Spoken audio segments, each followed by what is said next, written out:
O Roel, bakit gising ka pa? Ay, hindi kasi ako makatulog, tay. Sobrang kati ng likod ko. Nahigad yata ako kanina. Ano?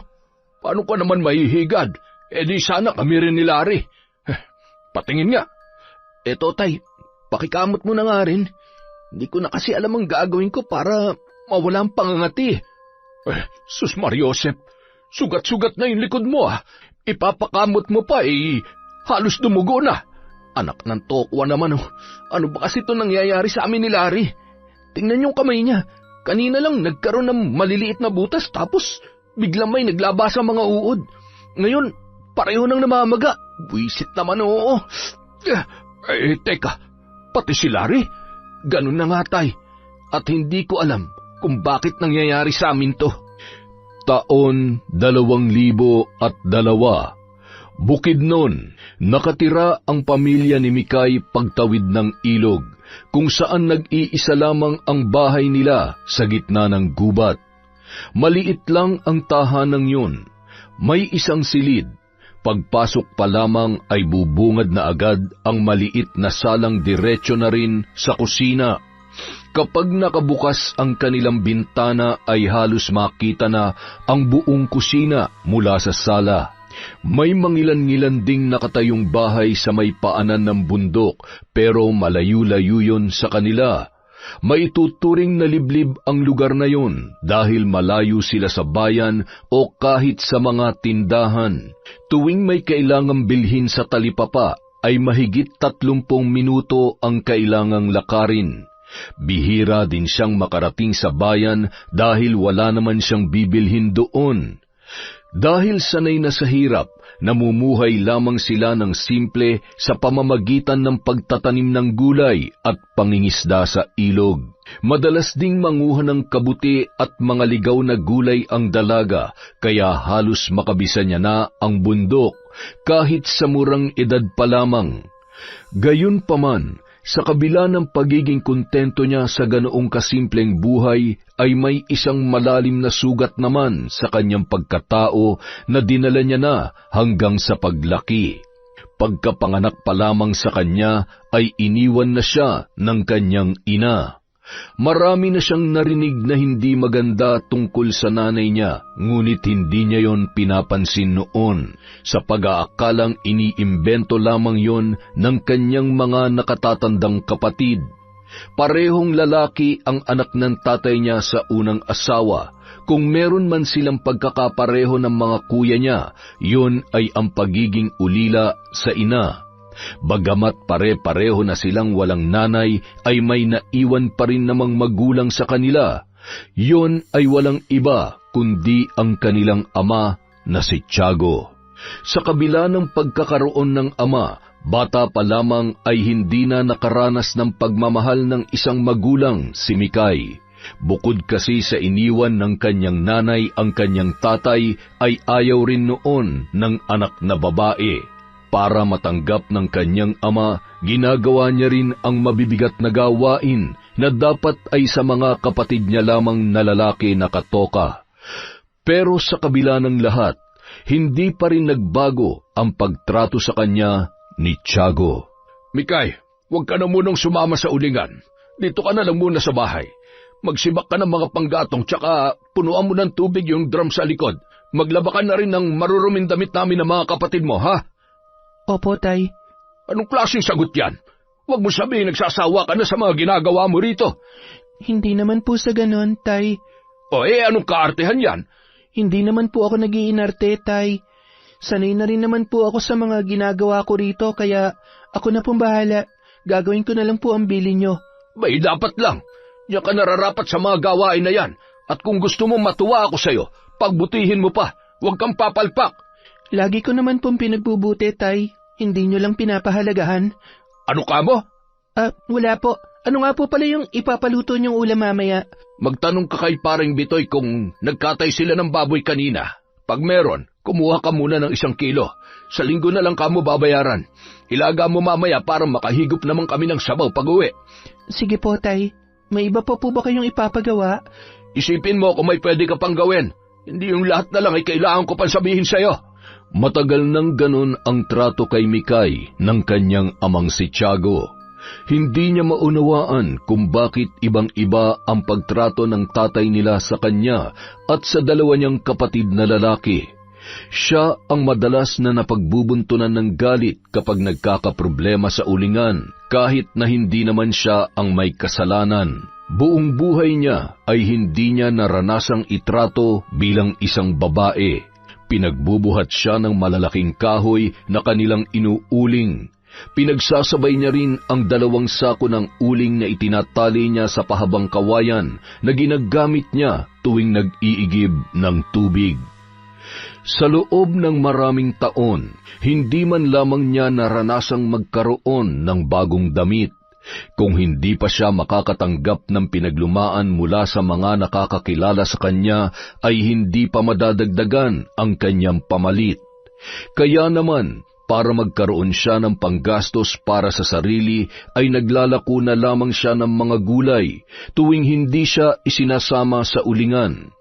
Palihim niya lamang na ginagawa yon dahil oras na malaman ng kanyang tatay na kumikita siya ng sariling pera, siguradong kukunin yon sa kanya. Ni isang beses ay hindi pa siya naabutan ni Tiago ng pera kahit pare-pareho lamang silang naghihirap sa ulingan. Katwiran ng kanyang ama, ilalaan niya na lamang yon na pambili ng bigas kesa sa ibang bagay. Matapos gawin ang lahat ng inutos ng kanyang ama, ay tumulak na siya papunta sa bahay ng kanyang ninong Bitoy. Ngunit dahil wala roon ang matanda, ay ang asawa nitong si Criselda ang humarap sa kanya. Kilala yung tsismosa at mapanlait na babae, kaya maraming kagalit sa kanilang lugar. Kahit si Mikay ay hindi yun kasundo, ngunit dahil magkaibigan ang ninong at tatay niya, ay sinusubukan niya na lamang makisama. Oh, anong ginagawa mo rito? Nandyan po ba si Ninong Bitoy? Nagpapatanong po kasi si tatay kung nagkatay daw po kayo ng baboy. At bakit? Kukuha raw po muna ng 1 kilo, sa linggo na raw po babayaran. Utang na naman? Kakautang niya lang ng 1 linggo Bayad na po yon, Aling Criselda. Ako po ang nag-abot kay Ninong. Kahit na, hindi porket pinauutang kayo ng asawa ko, mamimihasa na kayo. Wala siya rito, kaya hindi ako magbibigay. Aling Criselda, sige na po. Kahit 1 kilo lang, ang layo pa po kasi ng nilakad ko papunta rito. Sigurado naman pong magbabayad si tatay sa linggo. Pakisabi na lang po kay Ninong Bitoy. Wala nga ako may bibigay sa'yo. Hindi ka ba nakakaintindi ng Tagalog, ha? Englishin ko pa para sa yung leche ka? Aling Criselda, magbabayad naman po kami Kung hindi po pwede ang 1 kilo, kahit kalahating kilo na lang. Bakit pa ang hina mong umintindi? Sa bagay, hindi ka nga pala nakapag-aral kaya ganyan kakabobo. Hay nako, umalis ka na nga. Wala ka mapapala rito. Wala nang nagawa si Mikay kundi ang umalis na lamang. Kahit kasi ilang beses pa siyang magmakaawa, ay malabo siyang pagbigyan ni Criselda na masyadong mainit ang dugo sa kanilang pamilya. Lalong-lalo na sa kanya. Hindi na niya mabilang ang pagkakataong nilait siya ng ginang tuwing pumupunta siya roon para mangutang o mag-alok ng uling. Halos nasanay na rin naman siya sa mga naririnig niya, kaya hindi na lamang niya dinadamdam ang tungkol doon. Ngunit dahil wala siyang nautang na karne, ay wala siyang mailulutong ulam. Laman yun ng isip niya habang naglalakad sa daan. Ilang sandali pa, naagaw ng atensyon niya ang bahay na madalas niyang tinatanaw tuwing napapadaan sa may papuntang ilog. Hindi niya kilala ang may-ari noon, pero nagagandahan siya sa estilo at kulay ng bahay. Unang tingin pa lamang ay alam niya na may kaya ang nakatira doon. Magpapatuloy na sana siya sa paglalakad nang mahagip ng tingin niya ang isang inahing manok na ilang hakbang lamang ang layo sa kanya. Napangisi siya ng may maisip. Nagpalinga-linga siya sa paligid. Mukhang wala namang makakakita sa akin. Akin na tumanok na to. Tinulak ka sa akin mamaya. Iniuwi yun ni Mikay sa pag-aakalang walang nagmamay-ari noon. Ngunit lingid sa kanyang kaalaman, Nakatayo noon sa di kalayuan ang isang lalaki at kitang-kita ang ginawa niyang pagkuha sa inahing manok. Pag-uwi sa bahay, mabilis na nag-asikaso ng pagluluto ng pagkain ang dalaga. Sigurado siyang masarap ang pagkakatimpla niya sa sabaw dahil paborito yon ng kanyang ama tuwing umuwi galing sa ulingan.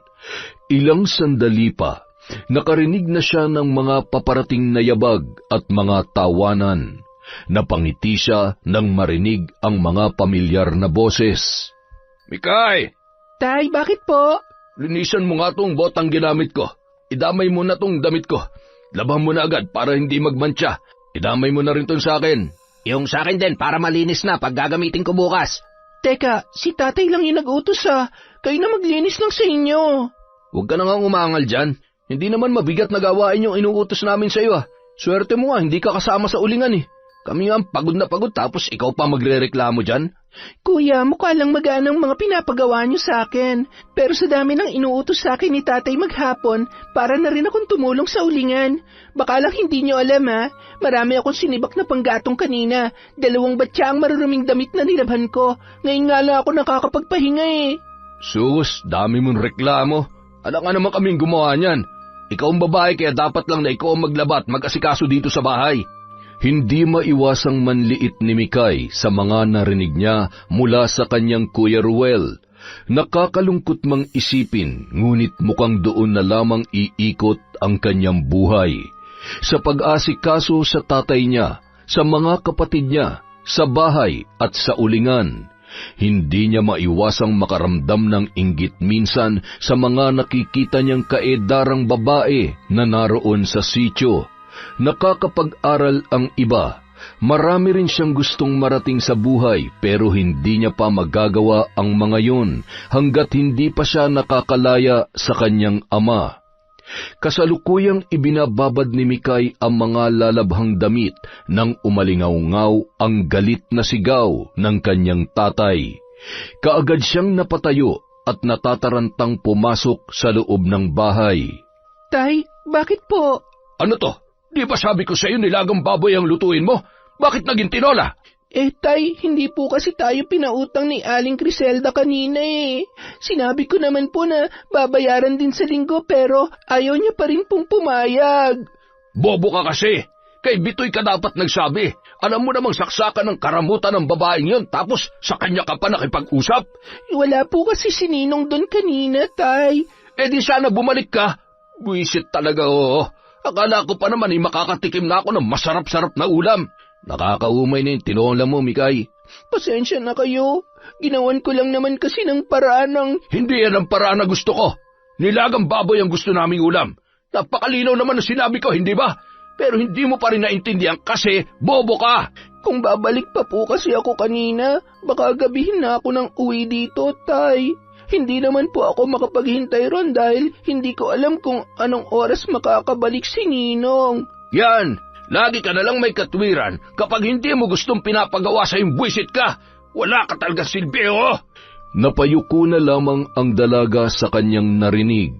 Hindi yun ang unang pagkakataon na nakarinig siya ng masakit na salita, kaya hindi na rin yun bago sa kanya.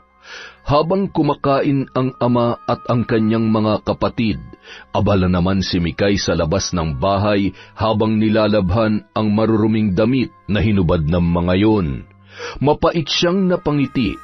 Mabuti na rin yun kesa mapagbuhatan siya ni Tiago ng kamay.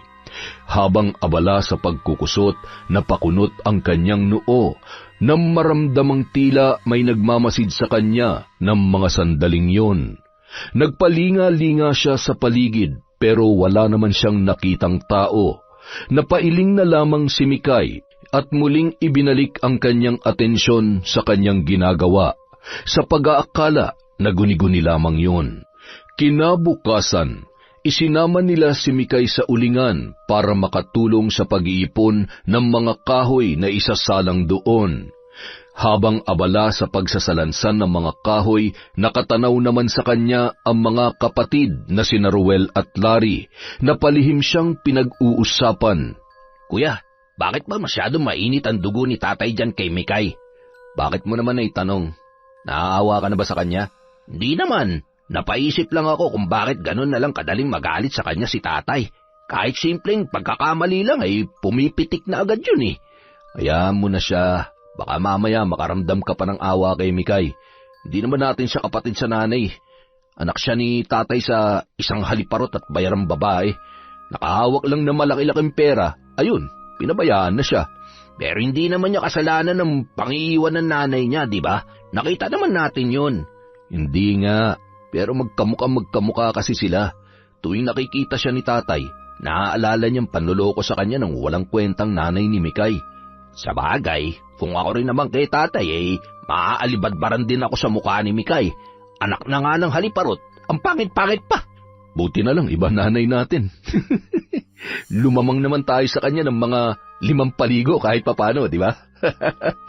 Sa paglipas ng mga araw, wala pa ring nagbago sa hirap na nararanasan ni Mikay. Imbis na magbago ang tingin sa kanya ni Tiago ay parang lalo pa yung lumalala sa katagalan. Nang araw na yun, kasalukuyang nagbababa ng nakasakong uling ang dalaga. Dahil maulan, maputik din ang kanyang dinaraanan. Sa hindi inaasahang pagkakataon ay nadulas siya pababa at nabitawan ang pasan-pasan na isang sakong uling. Sa kasamaang palad, gumulong din ang sako hanggang sa tuluyan na yung mahulog sa bangin. Batid ng dalaga kung gaano kahirap pumutol ng mga kahoy na isasalang sa ulingan hanggang sa pagsasako ng mga yon. Kaya ganun na lamang ang panghihinayang niya.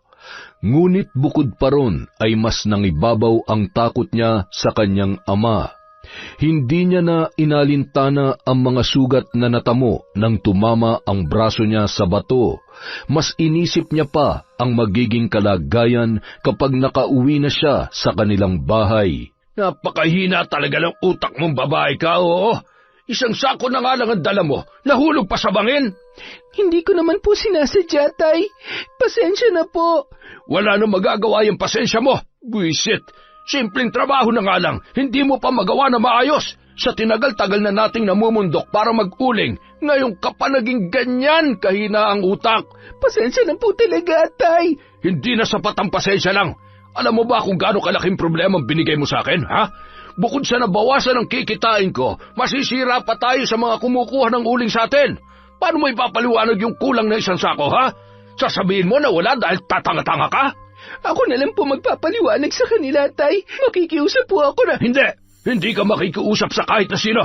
Kailangan mo maparusahan para magtanda ka. Sa halip na makapagpahinga matapos ang nakakapagod na araw, ay magdamag pang nakatikim ng pananakit si Mikay mula sa kanyang ama. Halos hindi niya mabilang kung ilang beses na lumampat sa katawan niya ang sinturon ni Tiago. Walang patid ang kanyang mga luha habang tinitiis ang nararamdamang sakit. Hindi niya na nagawa pang matulog dahil sa iniindang sakit mula sa kanyang mga latay. Dumagdag pa ang paghapdi ng kanyang sugat na nakuha sa pagkakadulas sa bundok. Kinabukasan, halos hindi maibangon ni Mikay ang nananakit pa rin niyang katawan, pero nang marinig ang boses ni Tiago ay kaagad siyang napabalikwas at walang pag-aalinlangang kumilos na tila walang nararamdaman. Nung araw na yun, hindi muna siya isinama sa bundok dahil kailangan niyang maningil sa mga pinagdalhan nila ng uling. Bago pa man tumulak pabalik sa bundok ang kanyang ama, ay binantaan na kaagad siya ng matanda na muli siyang makakatikim ng parusa kapag hindi niya nasingil lahat ng may utang sa kanila. Mabuti na lamang at nagawang magbayad ng lahat ng kanyang siningil. Nakahinga siya ng maluwag dahil doon, kaya nagpasya na rin siya kaagad na umuwi para makapagpahinga. Ilang sandali pa, nakarinig siya ng mahinang sitsit. Napalingon siya sa kanyang likuran.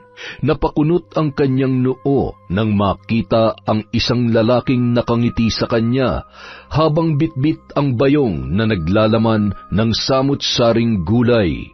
Sino ka? ikaw ba yung sumitsit sa akin? Oo, diretso kasing tingin mo eh. Wala ka man lang lingon-lingon sa paligid mo. Parang ang suplada ng dating. Dati ka bang artista? Huwag mo nga akong pakialaman. Nananahimik ang tao tapos bigla mo nalang sasabihan ng suplada. Uy, kalma lang. Hindi naman ako makikipag-away sa'yo. Hindi nga, pero mukha ka naman basagulero. Grabe ka naman sa akin, miss. Alam mo, wala akong pakialam sa kung ano mang mararamdaman mo. Ikaw ang nauna eh. Diyan ka na nga. Sungit talaga? Makapagsungit ka pa kaya kapag sinabi ko sa'yo yung nakita ko? Anong nakita mo? Bigyan kita ng clue. Inahing manok. Ha? Anong ibig mong sabihin? Nakita ko nung ninakaw mo yung inahing manok na nakita mo sa daan. Akala ko nga naawa ka lang kaya mo kinuha eh. Pero sinundan kita. Nakita mismo ng dalawang mata ko na kinatay mo yung inahing manok. Ano nga bang luto mo ron? Tinola? Amoy na amoy ko pa nga eh. Ang bango ng luya. Hihingi pa nga sana ako ng sabaw kaya lang mabibisto mo ako agad. Hoy, huwag ka maingay. Baka may makarinig sa'yo. Ano ba? Bakit? Takot ka? Kilala ko pa naman yung may-ari nun. Ano ba kasing kailangan mo para manahimik ka? Kung magpapabayad ka, sorry, wala akong pera. Simple lang naman ang bayad. Gusto kong makipagkaibigan sa'yo. Kapag hindi ka umangal, quits na tayo. Doon nagsimula ang pagkakaibigan ng dalawa.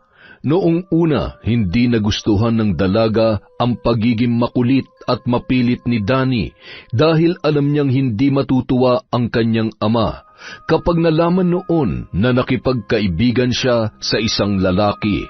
Siguradong iba ang magiging dating noon sa kanyang tatay, kaya pinakiusapan niya ang binata na wag na lamang pupunta sa kanilang bahay kapag naroon si Tiago at ang dalawa niyang kapatid. Halos araw pumupunta roon ang kanyang kaibigan para humanap ng tiyempo na sila ay makapagkwentuhan. Sa kabilang banda, masaya naman si Danny na sa wakas ay pinansin din siya ng babae na ilang beses na niyang sinusubukang lapitan para kaibiganin. Halos kilalang-kilala niya na ang babae sa dami ng kanyang nalalaman. Nagtanong-tanong kasi siya sa mga madalas na nakakausap at pinupuntahan ng dalaga. Nang makakwentuhan niya ang kapatid na si Criselda ay mas marami pa siyang nalaman tungkol kay Mikay.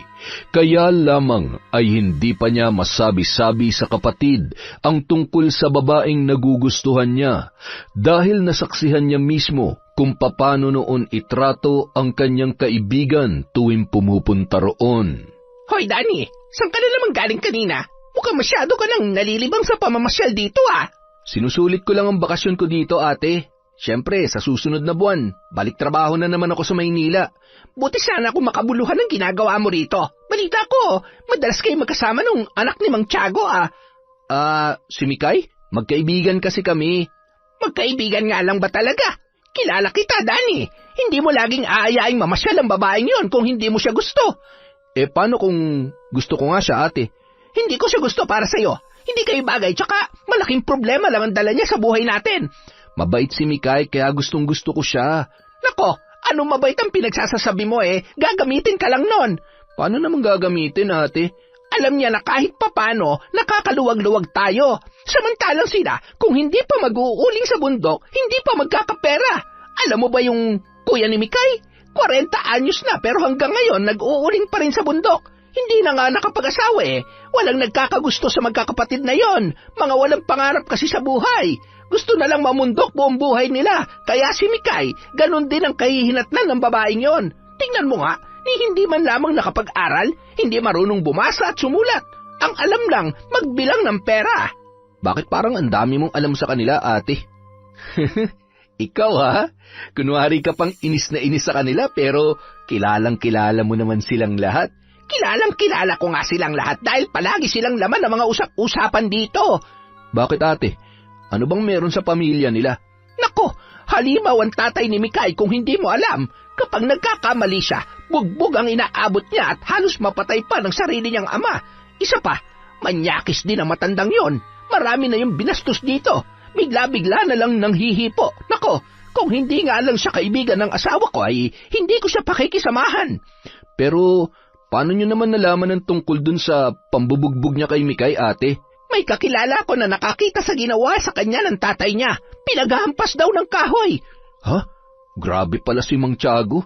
Masyado siyang malupit. Oo, malupit talaga. Kaya kung hindi mo lalayuan si Mikay, posible mapatay ka ng matandang yon. Kaya ngayon pa lang, binabalaan na kita, Dani. Kung hindi mo siya kayang iwasan habang nandito ka, mas mabuting bumalik ka na lamang sa Maynila. Ngunit sa kabila ng mga paalala ng kapatid, ipinagpatuloy pa rin ni Dani ang pakikipagkaibigan kay Mikay. Madalas pa rin silang nagkikita hanggang sa unti-unti nang lumalim ang namamagitan sa kanilang dalawa. Sa loob lamang ng ilang linggo ay nagawa niya ng mahalin ang dalaga. Kaya naman hindi na rin siya noon nag-aksaya ng oras at niligawan na si Mikay kahit napatago lamang ang lahat ng yun. Samantala, nang pumayag si Dani sa isang sikretong relasyon ay saka lamang sinagot ni Mikay ang binata. Yun ang unang beses na nagmahal siya ng isang lalaki at yun din ang unang beses na nakaramdam siya ng kakaibang saya. Kaya naman, kahit na alam niyang delikado, ay sumugal pa rin ang dalaga, alang-alang sa pagmamahal niya para kay Dani. Dani, malapit na mag-alas 5, kailangan ko nang umuwi. Mamaya na, ihatid na lang kita. Ha? Ano ka ba? Alam mo namang hindi pwede, di ba? Kailan ba kasi magiging pwede, Mikay? Hanggang kailan ba tayo magtatago sa tatay mo? Hindi ko alam. Hindi pa kasi ako nakakahanap ng tiyempo kaya sana intindihin mo na lang muna yung sitwasyon ko. Matagal ko nang iniintindi, Mikay, kaya nga ngayon, hihilingin ko naman sa'yo na ako naman ang intindihin mo. Tsaka yun lang din ang paraan na naisip ko para makalaya ka na sa tatay mo. Wala naman siya magagawa, kunwari, sasabihin mo na gusto mo na mag-asawa. Asawa agad? Kunwari nga lang para lang magkaroon ng dahilan na palayain ka niya. Imposible yung sinasabi mo. Hindi mo kilala si tatay, tsaka kaya nga ayaw kitang ipakilala sa kanya kasi gusto lang kitang protektahan. Protektahan saan? Kaya kong sarili ko, Mikay. Huwag mo akong alalahanin. Nasasabi mo lang yan ngayon dahil hindi mo pa nakakaharap si tatay. Di harapin natin. Dani naman, nakikiusap ako, wag mo na ngayon. Pero Mikay, ilang araw na lang ang natitira sa pananatili ko rito. Babalik na ako sa Maynila at gusto kong isama ka ron. Talaga? Oo, nabanggit mo sa akin na gusto mong subukan magtrabaho, di ba? Marami kang pwedeng applyan doon. Pero paano natin gagawin yon? Kung hindi mo kaya magpaalam sa tatay mo, itatanang kita. Hindi inaasahan ni Dani na papayag si Mikay na magtanan silang dalawa. Kaya naman, ng araw ding yun ay nagplano sila kung paano tatakasan ang ama ng dalaga. Kailangan nilang maisagawa ang kanilang binabalak pagsapit ng gabi dahil kinaumagahan ay muling isasama sa bundok si Mikay para tumulong sa pag-uuling. Mamayang gabi, kapag tulog na ang tatay at mga kapatid mo, umalis ka na sa inyo. Kinakabahan ako, Dani. Mababaw lang kasi ang tulog ni tatay kaya medyo nag-aalangan ako Hindi yan. Basta magdahan-dahan ka lang. Tsaka bago ka matulog, huwag mo nang ikandado ang pinto para madali kang makalabas. Sige, basta hihintayin mo ako, ha? Oo naman. Maghihintay ako sa labas ng bahay nyo. Nga pala, para hindi ka mahirapan, konti lang ang gamit na dalhin mo. Makakabili ka rin naman ng ibang gamit kapag nagkaroon ka na ng trabaho sa Maynila. Kaunti lang naman talaga ang mga damit na meron ako Tsaka yung mga maayos lang ang plano kong dalhin. Ikaw ang bahala. Basta mag-iingat ka, ha? Isipin mo na ito na lang ang pagkakataong meron ka para matakasan ng tatay mo. Nang gabing yun, hindi maipaliwanag ni Mikay ang nararamdamang kaba habang kasamang naghahapunan ang amang si Tiago at ang kanyang mga kapatid. Halos hindi niya malunok ang isinusubong pagkain hanggang sa mapansin yun ni Roel. Mukhang wala kang ganang kumain May sakit ka ba, Mikay? Ha? Wala, kuya. Napagod lang ako sa paglalaba kanina. Sus, dami mong arte. Yun lang napagod ka na. Naglaba rin kasi ako ng mga kumot at banig, kuya. Kahit na, mas nakakapagod pa rin dun sa bundok, no? Tama, Kaya bukas, sumama ka sa amin nang may kapalitan naman kami ni Kuya sa pagbabantay sa ulingan. Sisindihan na raw bukas ng umaga. Sasama talaga yan. Wala naman siyang gagawin dito sa bahay. Wala ka naman magpapasarap lang siya rito habang tayo'y nagpapakapagod doon. Tama ka, Tay. Baka mamaya kung saan-saan na gumagalayang si Mikay, kaya mas gustong nandito na lamang palagi sa bahay. Saan naman ako gagala, Kuya? Tsaka wala naman ako mga kaibigan dito. Oh, bakit para masama ang loob mo na wala kang kaibigan dito? Nako, kapag nagkaroon ka ng kaibigan, siguradong hindi ka na makakatulong sa amin. Mapapariwara ka lang. Depende naman po yan sa magiging kaibigan, Tay. Sinasabi mo bang mali ako? Ha? Hindi naman po sa ganon. Alam mong pinakaayaw ko sa lahat, yung sinasagot-sagot ako, ha? Aray, pasensya na po, Tay. Hindi na po mauulit. Talagang hindi na. Dahil sa susunod, isusubsob ko na yung pagmumukha mo sa mesa. Kita mo na, sasagot-sagot ka pa kasi. Hindi ka na lang makinig sa sinasabi sa'yo. Wala ka rin namang karapatang kumontra dahil dito sa bahay, si tatay ang batas. Yan, liay mo yung mga kapatid mo. Bihira ko silang masaktan nung kaedad mo pa lang dahil nakikinig sila sa akin. Ikaw lang ang bukod tanging matigas ang ulo sa inyong tatlo eh. Palibhasa, pokpok ang nanay mo. Napaiyak na lamang si Mikay dahil sa masasakit na salitang binitiwan ng kanyang ama. Paulit-ulit na pinamuka sa kanya ni Tiago ang ginawang pang-iiwan ng kanyang nanay. Alam naman niyang hindi kasalanan ang naging desisyon ng kanyang ina, pero siya ang nagbabayad sa lahat ng iyon. Kaya naman, mas lalong tumindi ang kagustuhan niyang makaalis at matakasan ang buhay na meron siya sa loob ng malaimpyernong bahay nila. Pagsapit ng 11:00 ng gabi, mahimbing nang natutulog sa kwarto sina Tiago, Roel at Larry. Ang mahabang upuan naman sa sala ang nagsisilbing tulugan ni Mikay, kaya mas madali siyang nakakakilos. Ang mga inihanda niyang gamit ay itinago niya sa tambakan ng mga panggatong para hindi niya na kailangan pang pumasok sa kwarto para kunin yon. Ilang sandali pa, kumilos na ang dalaga, patingkayad siyang lumabas ng bahay para hindi makagawa ng ingay. Dumiretso siya sa tambakan ng panggatong at kinuha roon ang bag na naglalaman ng mga importante niyang gamit at ilang pirasong damit. Maya-maya, nakarinig siya ng sitsit. Napangiti siya nang matanaw si Danny sa labas ng kanilang bakuran. Ngunit nang makalapit siya sa binata, saka naman bumukas ang pinto ng kanilang bahay. Mula roon, lumabas ang papungas-pungas pang si Tiago para umihi. Magtatago pa sana silang dalawa na mag-angat ng tingin ang kanyang ama. Sino tong Mikay?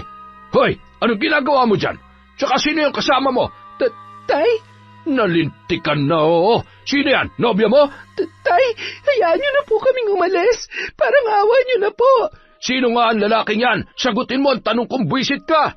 Mang Tiago, ako po si Danny, nobya po ni Mikay. Ano ka mo? Nobyo? Mang Tiago, malinis po ang intensyon ko sa anak niyo, kaya sana po, pagbigyan niyo muna ako makausap kayo ng masinsinan tungkol sa relasyon namin. Abataran, anong masinsinan ang pinagsasasabi mo? Nagkaroon kayo ng relasyon na hindi ko alam? Tapos ano, balak niyo pa magtanan? Paano niyo po nalaman? Anong paano ko nalaman? May dala ka mga gamit at mukhang nagmamadali pa kayong dalawa. Ano sa tingin mong iisipin ko? Maglalaro kayo ng habulan? Pumasok ka sa loob at wag kang lalabas hanggat hindi ko sinasabi. Pero, Tay... Hindi, isasama ko na po siya, Mang Tiago. At sino ka para masunod para sa anak ko, ha? Bigla ka na lang susulpot dito na hindi ko alam kung saan lupalop ka galing tapos itatanan mo pa ang anak ko? Hindi niyo naman siya kaya itrato ng tama eh. Marami pa siyang pagkakataon para magkaroon ng maayos na trabaho at hindi niya kailangan mabulok na lang sa lugar na to. Kung anak ang turing niyo sa kanya, hahayaan niyo siyang gawin ang gusto niya. Ngayon kayo magpakama sa kanya. Bastos ka pala talagang buwisit ka eh, no? Ito ang dapat sa'yo. Babasagin ko yung bungo mong hayop ka. Wala pa ni isa sa mga anak kong bumastos sa akin, tapos ikaw na hindi ko kilala. Ang lakas ng loob mong kwestiyonin ang pagiging ama ko? Tama na po. Anong tama na, ha? Hindi pa ako tapos. Maghintay ka dyan at huwag kang gagalaw sa pwesto mo kundi pupugutan kita ng ulo! Sa kabila ng pagtutol at pagmamakaawang ginawa ni Mikay para kay Dani, hindi pa rin niya napigilan ang kanyang ama sa tindi ng galit noon para sa lalaki.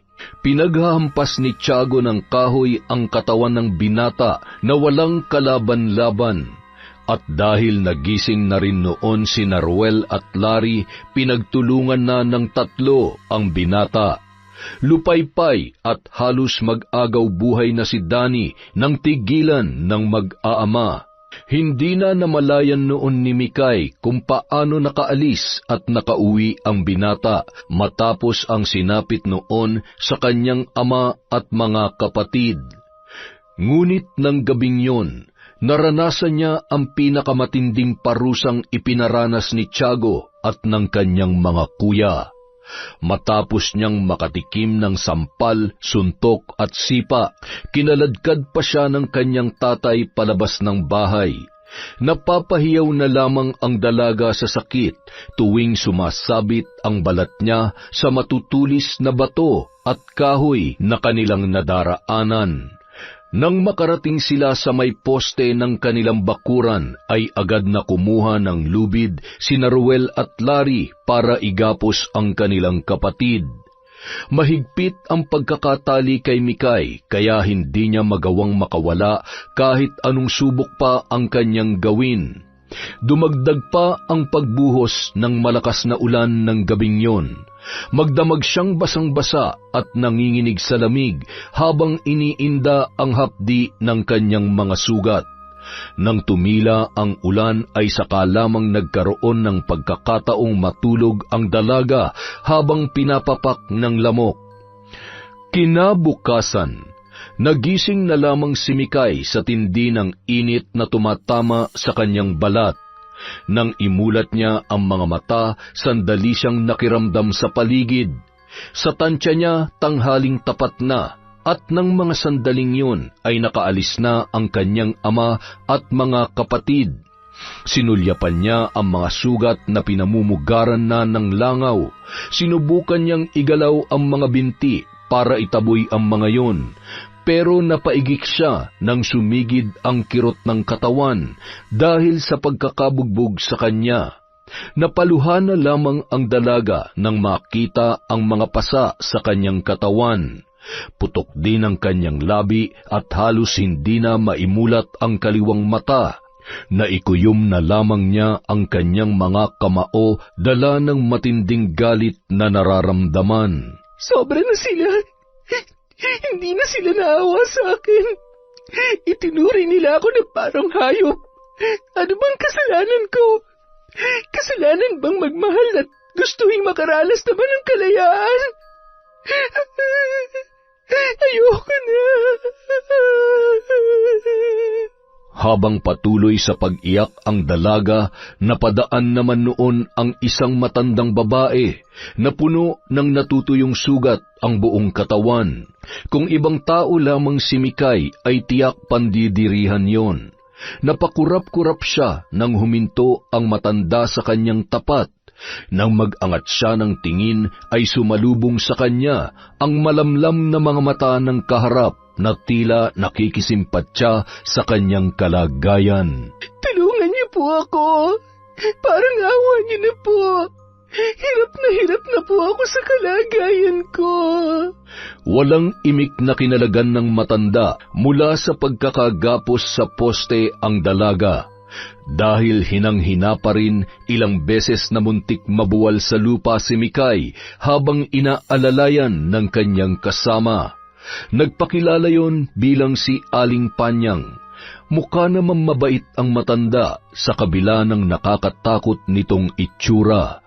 Halos mabalot na ng natutuyong sugat ang katawan nito at bakas din ang maraming peklat sa muka. Matagal-tagal din silang naglakad bago nila narating ang isang kubo sa dulong bahagi ng ilog. Maliit lamang ang bahay ng matanda. May isang silid sa loob ng kubo, ngunit gawa rin sa kawayan ang sahig ng pinagsamang sala at kusina. Bagamat bukal sa kalooban ni Aling Panyang na patuloyin si Mikay, may mahigpit itong bilin sa kanya. Wag kang papasok sa silid na ito hanggat wala ang permiso ko. Hindi pa ito ang tamang panahon. Bagamat hindi niya nauunawaan ang ibig sabihin ng matanda, ay minabuti niyang sundin na lamang yun. Laking pasasalamat naman ni Mikay dahil hindi nagagawi sa parting yon ang kanyang ama tuwing nangunguha ng mga iuuling na kahoy. Kahit papaano ay masasabi pa niyang ligtas ang pananatili niya roon. Gusto niyang makausap si Danny para kumustahin ang lagay ng binata at para makahingi na rin ng tawad. Ngunit kailangan niya munang magpalakas. Hindi pa niya kakayaning maglakad ng malayo. Kapag nagkataon ay baka makita lamang siya ni Tiago o ng kahit sino sa kanyang mga kapatid. Siguradong ibabalik lamang siya ng mga yon sa malaimpyerno nilang bahay kapag nagkataon. Habang nananatili sa bahay ni Aling Panyang, minabuti na muna niyang magpahinga para mas mapabilis ang kanyang paggaling. Nahihiya rin kasi siya sa matanda dahil mula nang dalhin siya roon ay asikasong-asikaso na siya at ginagamot pa ang kanyang mga sugat. Aling Panyang, salamat po sa pag-aalaga niyo sa akin, ha? Hindi niyo naman po ako kaano-ano, pero hindi niyo po ako pinababayaan. Bakit ko naman gagawin yon? Hindi mo na itatanong. Minsan na rin akong nalagay sa ganoong sitwasyon. Matapos pahirapan, wala kahit isa may gustong tumulong sa akin. Mabuti na lamang at napadaan ako roon kahapon. Madalas po ba kayong napapadaan sa amin? Oo, kaya nakikita at naririnig ko ang mga nangyayari sa bahay ninyo. Nakita kita nung gabing napadaan ako. Naglalaba ka ng mga damit habang naghahapunan ang mga kasama mo. Ganoon ka ba talaga nila itrato, iha? Opo, pero sanay na po ako ron. Hindi ko na lang po iniisip na ibang trato sa akin para hindi na rin ako masyadong masaktan pa. Hindi tama ang ginagawa nila sa'yo. Anak ka rin ng iyong ama, pero bakit kung itrato ka niya ay para kang ibang tao? Ang totoo po niyan, nakikita niya raw sa akin ang nanay ko na nang iwan sa kanya, na ipinagpalit siya sa ibang lalaki. Pero hindi mo naman kasalanan yon, kaya hindi ikaw ang dapat niyang pinagbubuntunan ng galit. Sinabi ko na rin po yan noon, pero wala namang halaga sa kanilang nararamdaman ko. Hindi po sila nakikinig sa kahit anong sabihin ko, Aling Panyang. Ako po ang laging nakikinig sa kanila. Kung anong iutos nila, susundin ko na lang para hindi ako masaktan. Konting pagkakamali ko lang na pagbubuntunan na ako ng kamay ni tatay. Ginagawa ko naman po ang lahat para maging mabuting anak sa kanya. Pero kahit anong hirap pa ang pagdaanan ko, hindi pa rin po yun sapat. Minsan nga po, napapaisip ako kung anak niya ba talaga ako eh. Minsan kasi, iha, hindi nasusukat sa dugo ang pagmamahal. Kahit dugot laman ka niya, kung kinamumuhian ka ng iyong ama, mahirap nang baliin yon. Kaya mas mabuti kung ikaw na lamang ang lumayo. Pero sobra na po ang ginagawa nila sa akin. At si Danny, muntik na nila mapatay ang kaisa-isang lalaki na nagmahal sa akin, Aling Panyang. Hindi ko alam kung ayos lang ba siya. Gusto ko po siyang makita. Ang mabuti pa, magpagaling ka na lamang muna. Kapag kaya mo ng sarili mo, saka mo harapin ang nobyo mo. At kung may balak ka sa mga taong nanakit sa'yo, magsabi ka lamang, Iha. Matutulungan kita.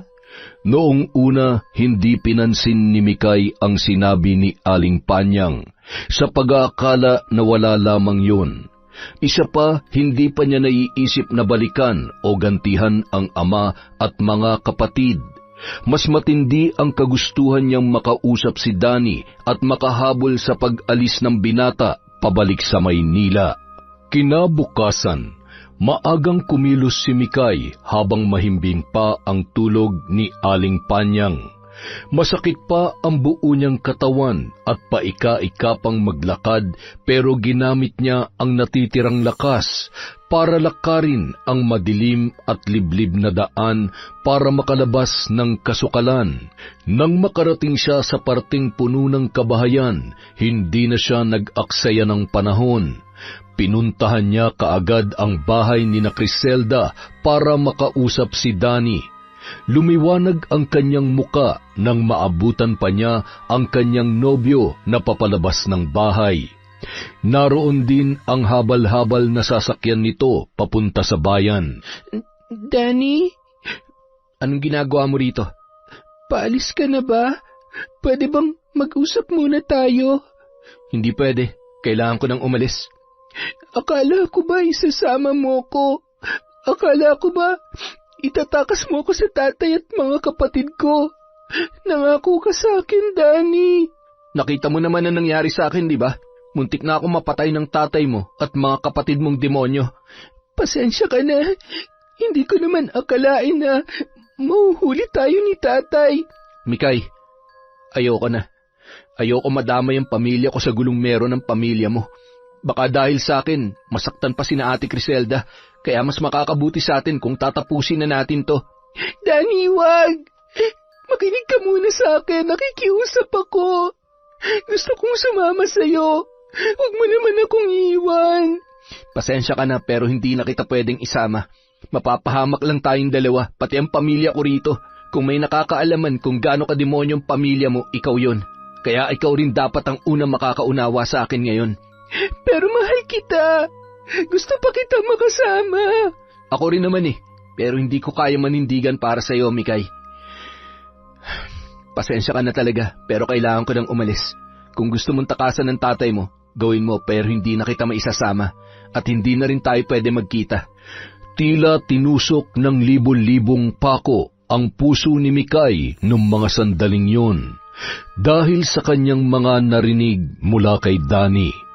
Pakiramdam niya, bibigay na ang mga tuhod niya anumang oras dahil sa panghihina. Wala na siyang nagawa nang sumakay na sa motor ang kanyang nobyo na hindi man lamang lumingon sa kanya.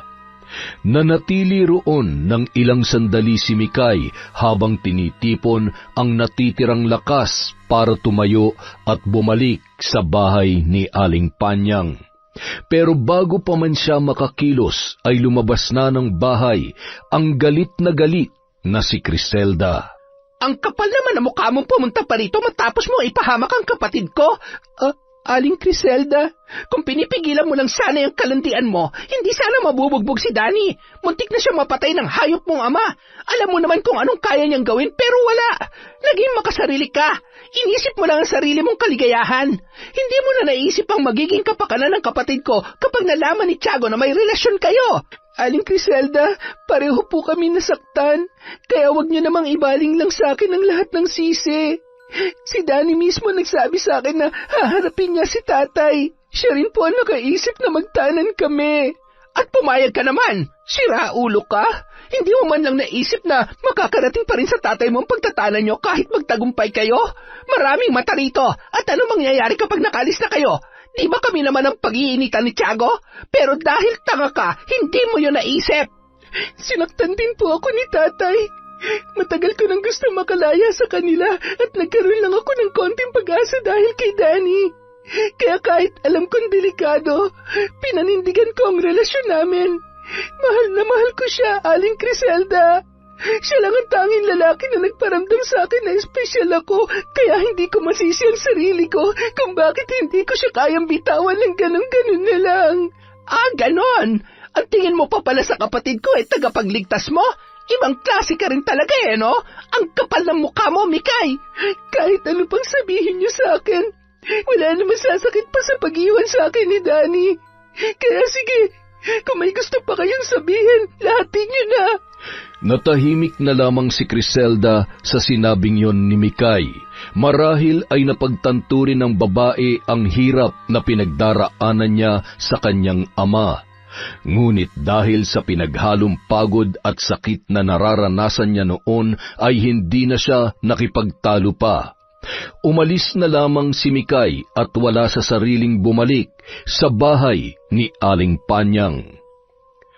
Samantala, hindi naman matigil sa pagmumura si Mang Tiago nang hindi madatnan sa bahay ang kanyang anak.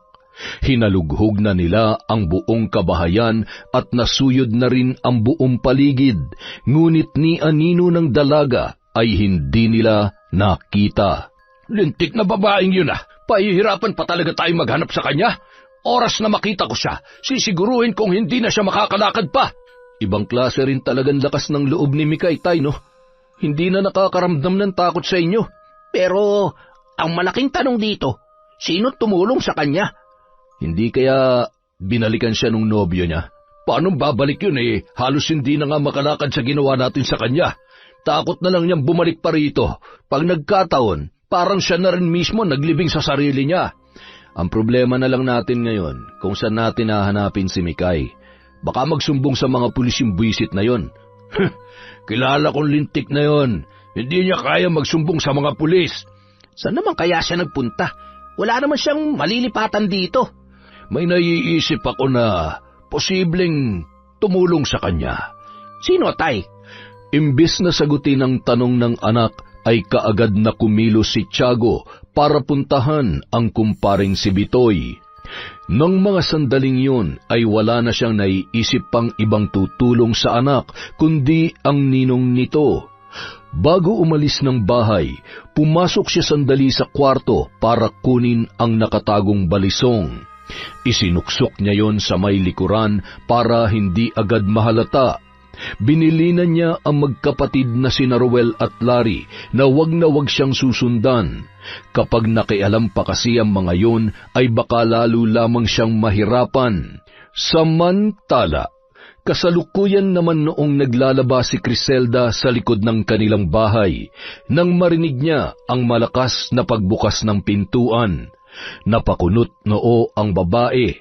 Mag-iisang oras na rin kasi mula nung umalis ang kanyang asawa para mag-deliver ng karne ng baboy. Bitoy, ikaw ba yan? Nasaan si Mikay? Tiago? Ilabas niyo si Mikay. Alam ko nandito siya. Ano?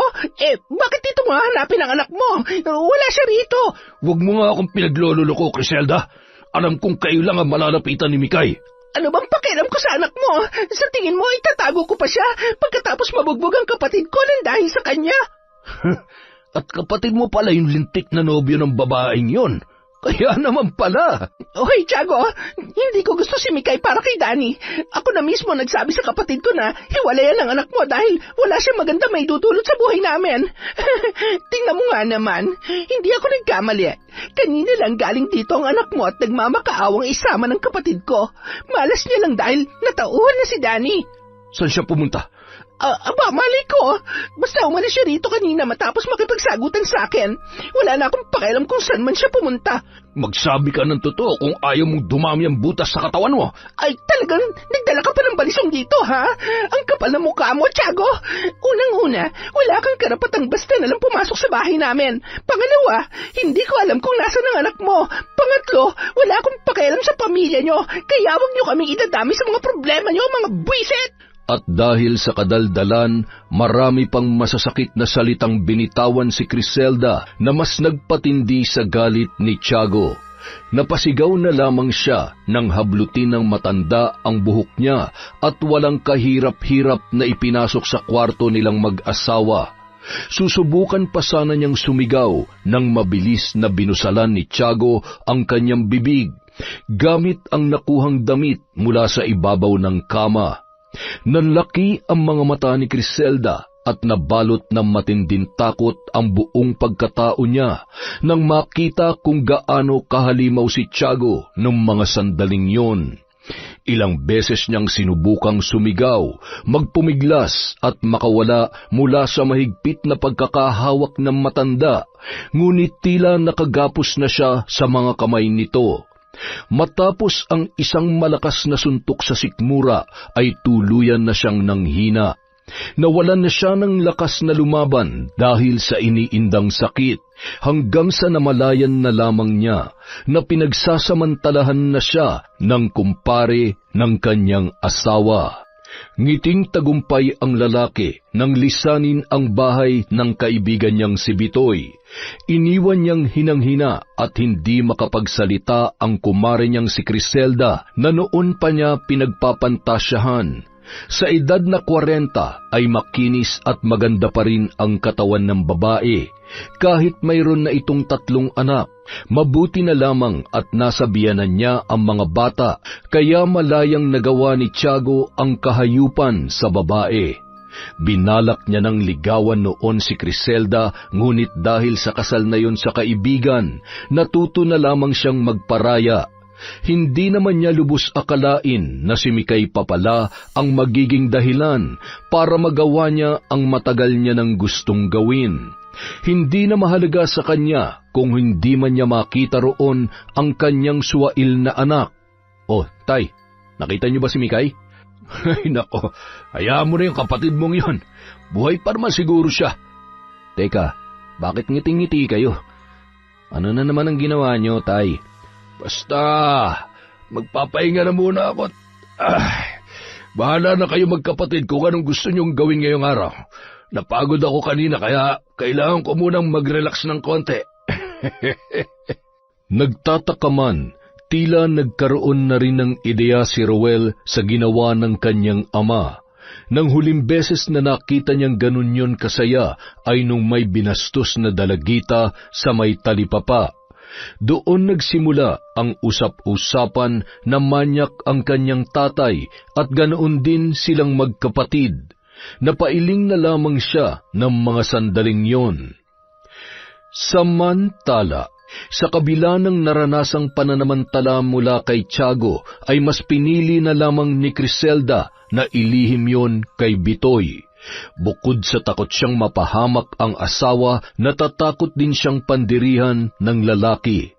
Ngunit hindi dahil inilihim niya ang tungkol doon, ay wala na siyang gagawin para mabigyang hustisya ang nangyari sa kanya.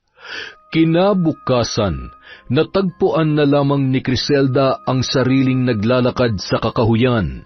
Hindi niya inalintana ang mga kwentong katatakutan tungkol doon. Ang mahalaga sa kanya ay matunton ang bahay ng kaisa-isang mambabarang na nakilala niya sa lugar na yon. Tao po! Tao po! Ano pong, Aling Criselda? Mikay? Anong ginagawa mo dito? Hindi po ba kayo dapat ang tinatanong ko niyan? Ano pong ginagawa niyo rito? Masyado na tong malayo sa inyo Si Aling Panyang ang sadya ko rito. Nandyan ba siya? Nasa loob po siya. Teka, bakit ka nga ba nandito? Huwag mo sabihin na may sadya ka kay Aling Panyang. Wala po akong sadya sa kanya. Dito ako nakatira pansamantala. Ano? Teka, hindi kita maintindihan. Pagkatapos ng ginawa sa akin ni tatay, sa tingin niyo ho ba, uuwi pa ako ron?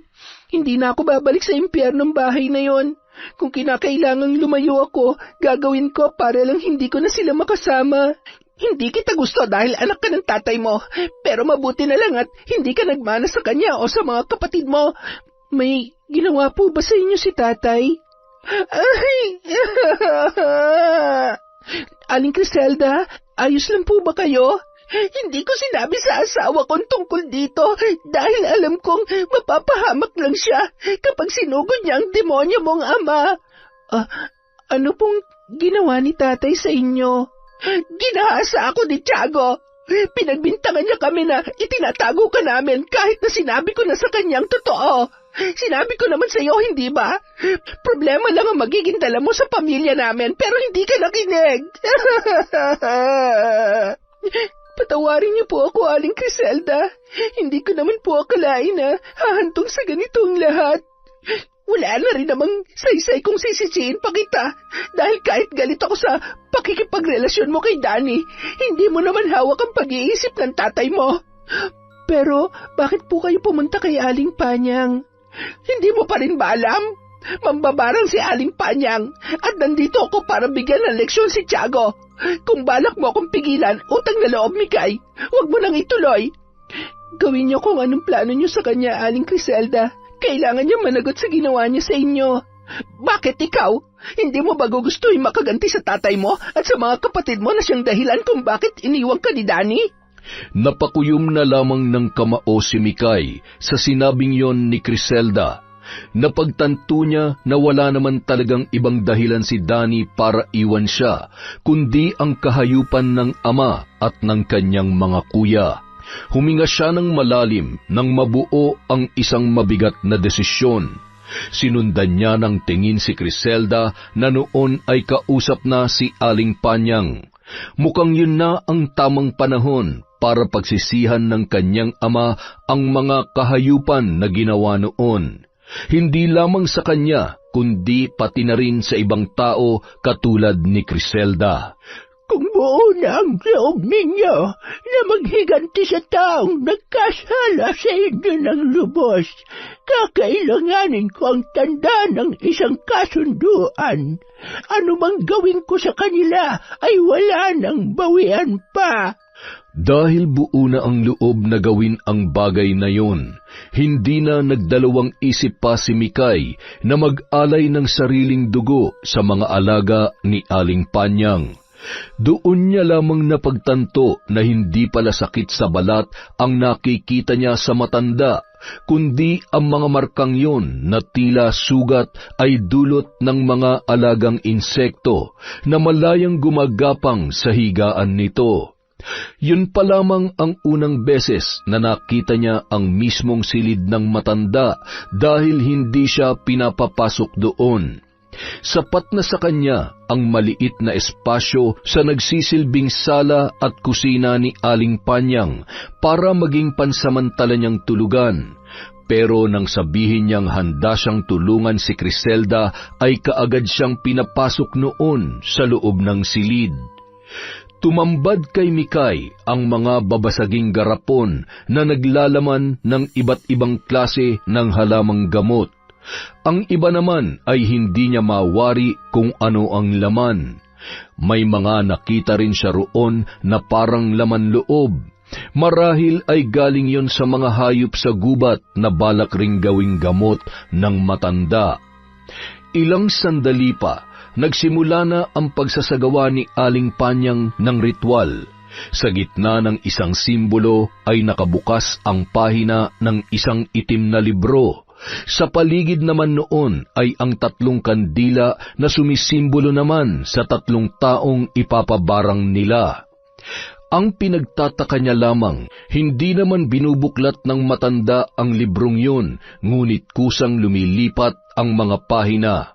Nagpatuloy sa pagsambit ng mga salitang banyaga ang matanda habang nakapikit ang mga mata at nakatapat ang mga kamay sa itim na libro. Ilang sandali pa, bigla na lamang namatay ang sindi ng 3 kandila. Doon na napangisi ang matandang mambabarang. Nagsisimula na ang sumpa. Sa pagsapit ng takip silim, magsisimula na ang kalbaryo nila na mas lalong titindi tuwing kakalat ang dilim sa paligid. Bagamat alam ni Mikay na may maling nagawa ang 2 niyang kapatid, hiniling niya kay Aling Panyang na hindi maging kasing bigat ng parusa para sa kanyang ama ang sasapitin ng mga yon. Ngunit sa kaso ni Tiago ay wala na siyang magagawa pa, lalo na't si Criselda na mismo ang nakipagkasundo sa matandang mambabarang para makamit ang hustisya. Nang gabi ring yun, nang tuluyan ng lumubog ang araw, bigla na lamang napasigaw si Larry habang nakahiga sa katre. Si Ruel naman ay panay ang kamot sa bandang likuran na hindi maabot-abot ng sariling mga kamay. Iritadong nagpabalik-balik sa kusina ang lalaki hanggang sa maisipan ng magpatulong sa kapatid. Larry, kamuti mo atong likod ko. Kanina pa kasi nangangati. Hindi ko naman abot. Sa akin ka pa talaga nagpapakamot, kuya. Hindi mo ba nakikita tong mga kamay ko? Tingnan mo, nagkaroon na ng butas-butas ang magkabilang palad ko. Halos maihina nga ako sa tindi ng pangingilaw eh. Teka, ano yan? Ang alin, kuya? Parang may gumagalaw sa kamay mo. Ha? Oo nga, uod. May uod, kuya. Halos pumanaw ang ulirat ni Larry dahil sa nararamdamang takot ng isa-isang naglabasan ang maliliit na uod sa mga butas ng magkabila niyang palad. Ngunit ang ipinagtataka noon ng binata, naging mas mabilis pa ang pamamaga ng kamay niya kesa sa kanyang inaasahan. Lumaki ang kanyang kamay hanggang sa halos hindi niya na yon maiangat dahil sa sobrang sakit. Samantala, patuloy naman sa pagsasagawa ng ritual si Aling Panyang sa loob ng kanyang silid. Nasa labas naman si Mikay na tahimik lamang na nakikinig at naghihintay ng ipapagawa sa kanya ng matandang mambabarang. Ang mga kamay na mapanakit, bigyan ng matinding pasakit. Ang mga kamay na mapanakit, bigyan ng matinding pasakit. Paulit-ulit na naririnig ng dalaga ang mga salitang yun. Wala siyang kaalam-alam sa pinagdaraanan ng kanyang mga kapatid, ngunit isa lamang ang kanyang natitiyak ng mga sandaling yun. Lahat ng taong nanakit sa kanya ay isa-isa nang pinagdudusahan ang kanilang mga kasalanan. Pagsapit ng hating gabi, mas lalong tumindi ang pangangati ni Ruel. Hindi siya pinatulog ng nararamdaman, kaya imbis na humiga, ay naghanap siya ng kahit anong maaaring gamiting pangkamot sa kanyang likod. Ilang sandali pa, napangisi siya nang makita ang haligi nilang may kagaspangan. Mabilis niyang hinubad ang pang-itaas at saka ikiniskis ang likod sa haligi ng kanilang bahay. Ngunit sa halip na maibsan ang pangangati, ay mas lalo pa yung lumala. Maya-maya pa, nakita niyang lumabas si Tiago mula sa tinutulugan nito. Napakunot ang noo ng kanyang ama nang makita ang kanyang itsura. O Ruel, bakit gising ka pa? Ay, hindi kasi ako makatulog, tay. Sobrang kati ng likod ko. Nahigad yata ako kanina. Ano? Paano ka naman mahihigad? Di sana kami rin ni Larry. Patingin nga. Eto, tay, pakikamot mo na nga rin. Hindi ko na kasi alam ang gagawin ko para mawala ang pangangati. Sus Mariosep, sugat-sugat na yung likod mo . Ipapakamot mo pa halos dumugo na. Anak ng tokwa naman . Ano ba kasi ito nangyayari sa amin ni Larry? Tingnan yung kamay niya. Kanina lang nagkaroon ng maliliit na butas tapos biglang may naglabas ang mga uod. Ngayon, pareho nang namamaga. Buisit naman oo. Teka, pati si Larry? Ganun na nga tay. At hindi ko alam kung bakit nangyayari sa amin to. Nang gabing yon, nagpatuloy ang pagpapahirap ni Aling Panyang sa magkapatid. Nagpasya siya na wala munang gawin kay Tiago dahil ang lalaking yun ang tatanggap ng pinakamatinding parusa. At isa na roon ang makitang nahihirapan ang paborito niyang mga anak. Kinabukasan, napasigaw na lamang si Tiago nang tumambad sa kanya ang dalawang anak na dinudumog na ng langaw dahil sa dami ng sugat sa katawan. Ang mga sugat ni Ruel na nagsimula sa likod ay kumalat na rin sa mga braso at hita ng lalaki. Si Larry naman, halos kasing tabanan ng mga hita ang braso dahil sa matinding pamamaga.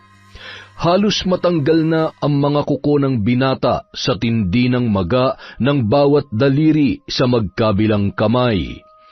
Halos bumaliktad ang kanyang sikmura nang makita mismo ng kanyang mga mata kung paano lumabas ang maliliit na uod sa mga butas ng palad ni Larry. Mabilis namang nangitlog ang mga dumapong langaw sa mga sugat ni Ruel at makalipas lamang ang ilang sandali ay inuuod na rin ang mga yun. Nataranta si Tiago at hindi kaagad nakapag-isip ng gagawin para sa kanyang mga anak.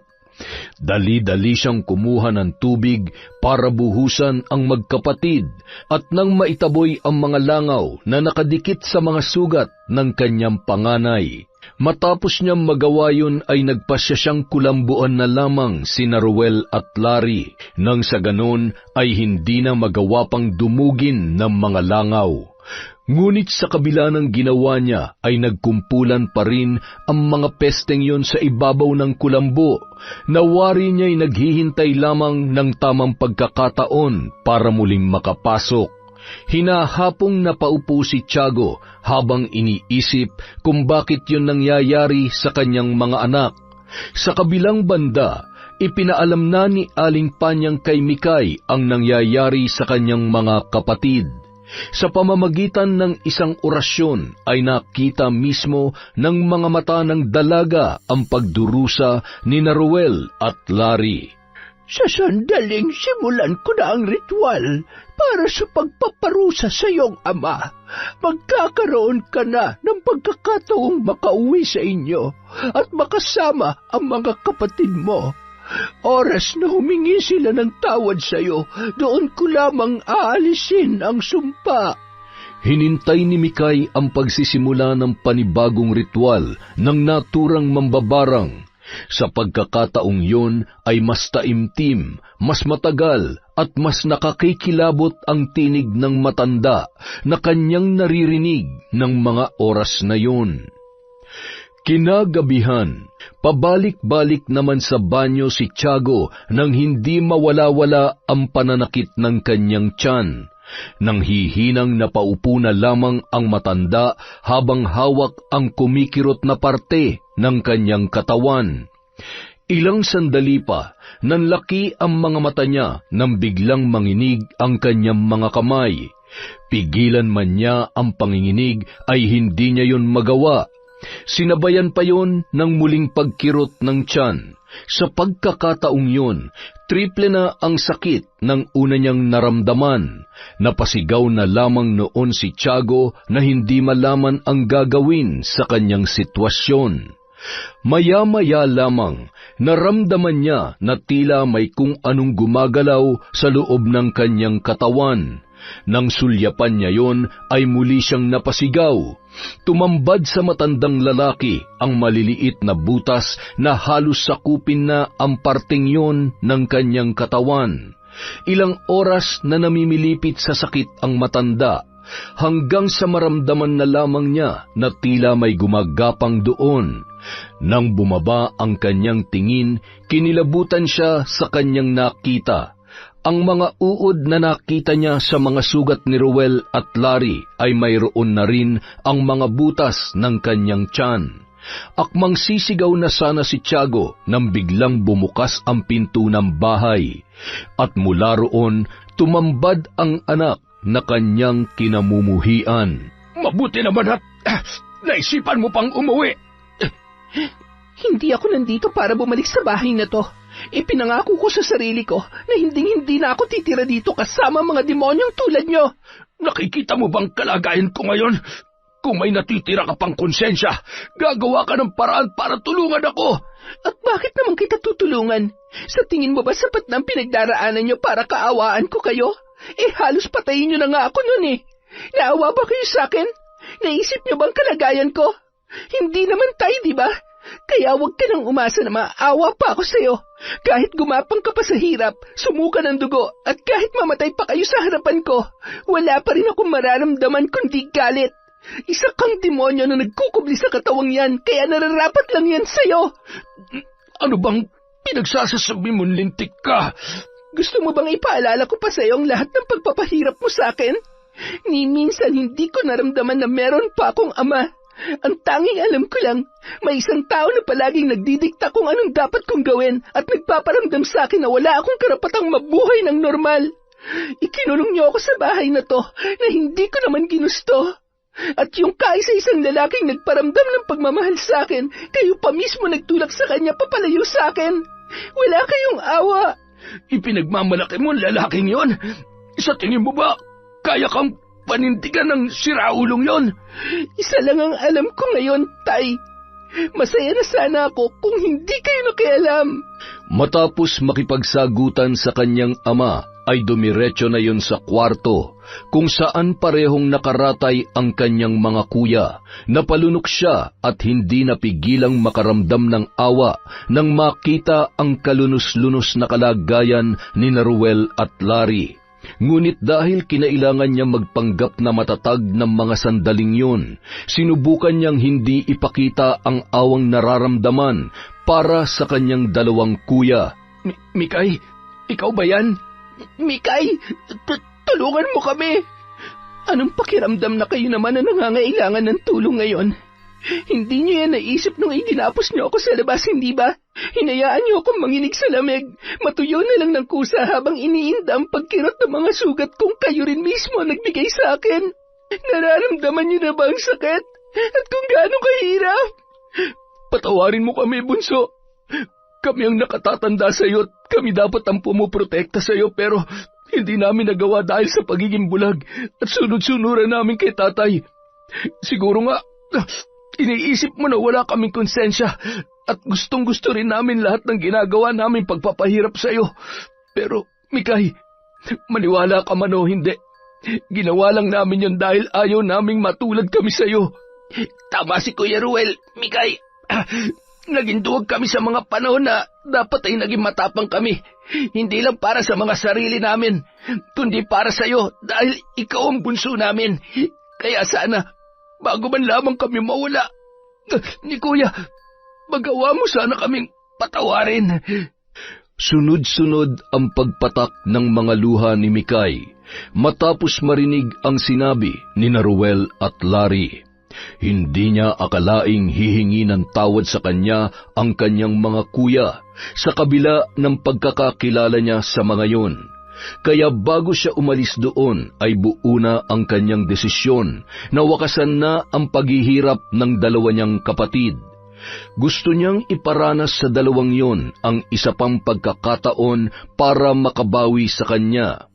Ngunit taliwas naman yon sa kanyang ama na wala man lamang ni katiting na pagsisisi sa kanyang mga ginawa. Nang bumalik si Mikay kay Aling Panyang, kaagad niyang sinabi ang nangyari sa pag-uwi. Napangiti ang matanda sa kanyang natuklasan. Masaya akong tulungan ka, iha. Kaya sana, kung saan ka man dalhin ng tadhana, ay manatiling mabuti ang iyong kalooban.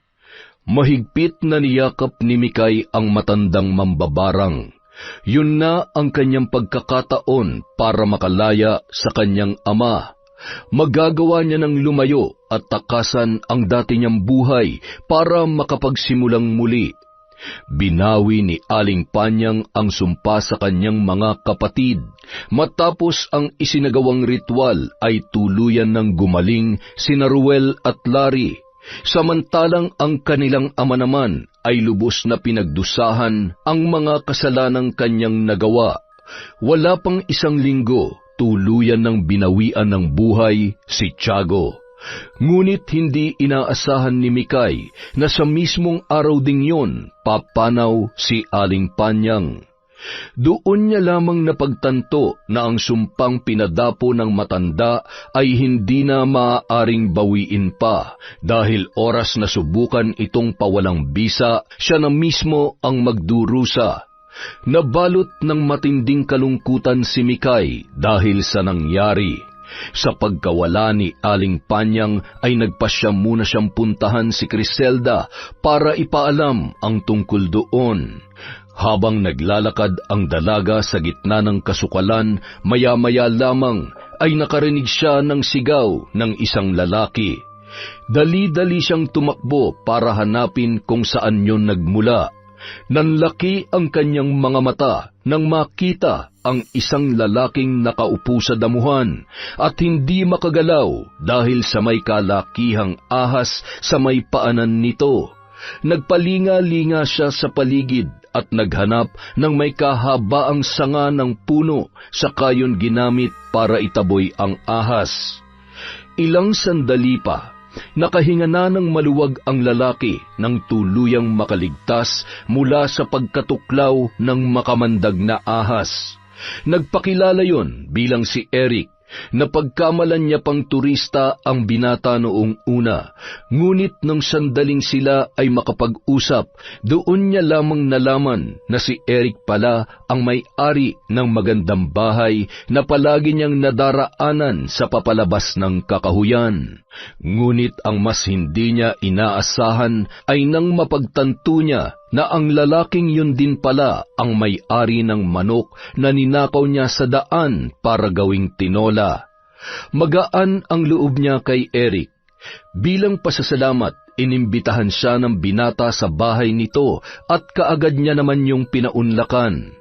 Dahil sa sayang nararamdaman, dala ng gaan ng presensya ng lalaki, ay muntik niya nang makalimutan ang sadya kung bakit siya napadaan doon. Natawa na lamang ang binata nang sabihin niya yon, hanggang sa inalok siya ni Eric na samahan na lamang sa kanyang pupuntahan.